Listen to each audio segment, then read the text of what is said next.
এখন প্রশ্ন উঠতে পারে, সব মানুষের খেদমতে বুঝলাম, কিন্তু মশা দিয়া কি খেদমত হয়? মশার কামড়ের চোটে বাড়ি থাকতে পারি না, এ প্রশ্ন উঠতে পারে কিনা? উঠতেই পারে। আল্লাহ যদি সবই মানুষের কল্যাণে বানায়, তুই মশা বানাইছি কি কামে? আপনি বোঝেন না, বোঝেন না। একটা মশা, একে সহজে মারাও যায় না। ওকে বহুত কায়দা করে হাতটা আস্তে নিয়ে যেইটা মারবেন তার আগেই সে উড়ে চলে যাবে, খুব চালাক। এই মশা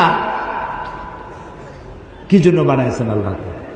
এখন দেখেন, এই মশা মারার জন্য কত company, Mortein, aerosol, ICI company, মশারি, কত রকমের ওষুধ আর মশারি, এগুলো বানাবার পেছনে লক্ষ লক্ষ শ্রমিক কাজ করে, আর লক্ষ লক্ষ মানুষের পেটের ভাত জোটে। আপনি তো বুঝবেন না কোনটার মধ্যে কি জিনিস আছে, আল্লাহ বানাইছে কেন, তোমার মাথায় তো কুলাবে না। মশা আছে বলেই তো মশারি, মশা আছে বলেই তো মর্টিন বিক্রি হয় জন্মের মতো।